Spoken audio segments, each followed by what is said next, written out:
혁신위는 권리당원 1인 1투표 70%, 여론조사 30%로 선출하는 것과 선출직 공직자도 엄격한 잣대를 들이대자고 하는데 반개혁파, 국민의힘, 그리고 조중동이 왜 다들 난리인지 알 것 같아요. 민주당이 너무 잘했다는 겁니다. 중요한 내용이니 부디 끝까지 보시기를 추천합니다.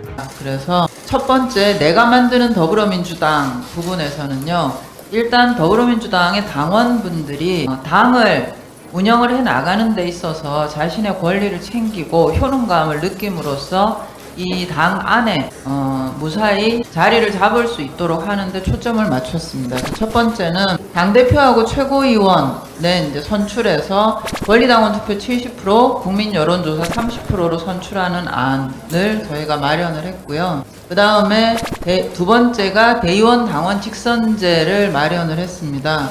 지금 현재 더불어민주당뿐만 아니라 사실 국민의힘도 마찬가지인데요.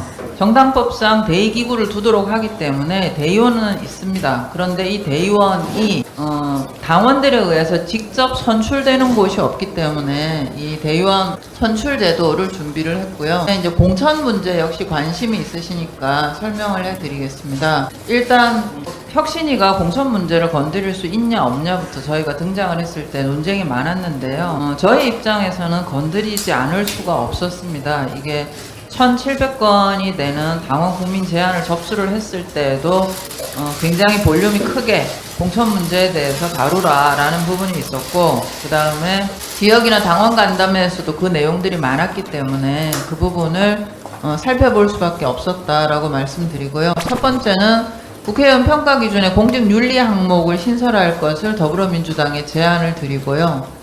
두 번째는 국회의원을 평가할 때 공직윤리 부적격자인 경우에 공천에서 배제할 것을 제안을 드립니다. 그리고 세 번째가 국회의원 이제 지금 평가를 진행을 하고 있는데요.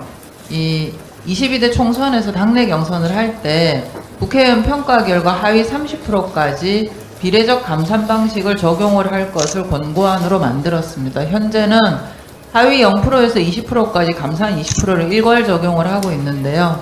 저희가 마련한 안은 하위 10%까지는 감산 40%, 그 다음에 하위 20%까지는 감산 30%, 하위 30%까지는 감산 20%를 적용을 해서 이 국회의원 평가에 좀 더 엄밀성을 기하는 것이 좋겠다라고 하는 안을 만들었고요. 그 다음에 22대 총선 당내 경선에서 단수공천 허용 범위를 최소화하는 안을 권고를 드렸습니다. 지난 선거 때는 더불어민주당 전체 후보님들 중에 경선을 해서 공천을 받은 분은 41%밖에 안 됐습니다. 그래서 이 당규를 개정을 해서 단수 공천을 할 수 있는 허용 규정이 4가지가 있는데요. 그 중에 2가지 정도는 삭제를 해서 경선의 범위를 대폭 확대하는 것이 좋겠다, 이렇게 제안을 드리고요.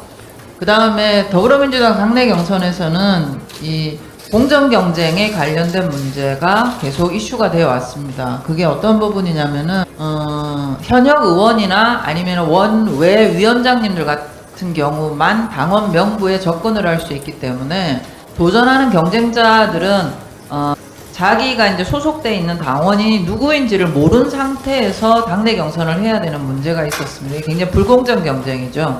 그런데 정당법상에서도 그렇고 이 당원 명부는 굉장히 중요한 개인정보이기 때문에 이 개인정보를 경쟁하는 후보님들이 다 돌려볼 수는 없는 문제이기 때문에, 그래서 저희가 제안 드린 것은 당내 경선 후보자들한테 문자 발송 동등한 기회 5회 이렇게 제안을 주고, 합동연설회나 합동토론회를 개최할 때 이걸 의무화하도록 하는 방안, 그리고 이 합동연설회나 합동토론회가 지금 현재는 할 수 있다라고 되어 있고 몇 번을 하는지 몇 회를 하는지, 그리고 이거를 송출을 할 경우에 그 홈페이지에다만 송출을 하는지 유튜브에 게시를 하는지 이런 문제들이 다 단위 선관위에 맡겨져 있습니다. 그래서 이거를 개최 횟수나 방법, 동영상 게시 방법 이런 부분들을 단위 선관위에 일임하는 것이 아니고 별도의 규정으로 만들어서 동등 규정으로 적용을 하라. 그리고 문자 발송의 경우에 있어서는 규정된 횟수를 초과하여서 현역 의원이나 원외위원장이 그 문자를 발송한 경우가 발각이 되면은 이 불공정 경선으로서 제재 방침을 만들어서 제재를 하는 게 좋겠다 이렇게 제안을 드리고요. 그 다음에 이 22대 총선 당내 경선에서 권리당원 투표는 온라인 투표 시스템을 기본으로 활용하고 현재 하고 있는 ARS 투표 시스템은 보완적으로 활용하는 게 좋겠다라는 제안을 드리고 있습니다. 지금 현재 그 총선 권리당원 투표와 국민선거인단 투표는 모두 ARS로 하고 있습니다. 더불어민주당의 경우. 근데 이 ARS 방식의 문제가 두 가지가 있습니다. 한 가지는 접근권의 문제입니다.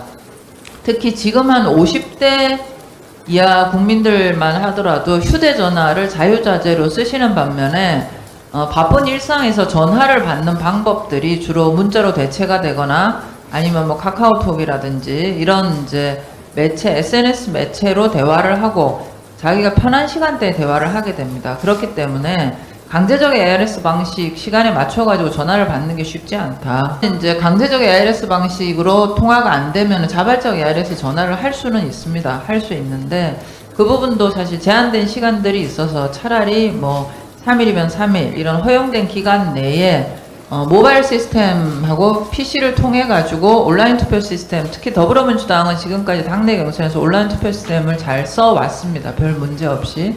이 시스템을 사용을 할 것과 ARS 투표인 경우에는 휴대폰 접속이 어려운 당원들을 위해서 보완적으로만 사용을 할 것을 이제 제안을 드리고 있습니다.